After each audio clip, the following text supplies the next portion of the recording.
பெத்து எடுத்த ராணி மகாராணி.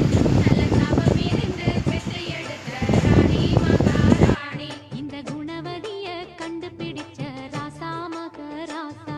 இந்த குணவதிய கண்டுபிடிச்ச ராசா மகராசா. ஓ ஜோடி நல்ல ஜோடி இது மாப்பிள்ள பொண்ணையும் பாரு.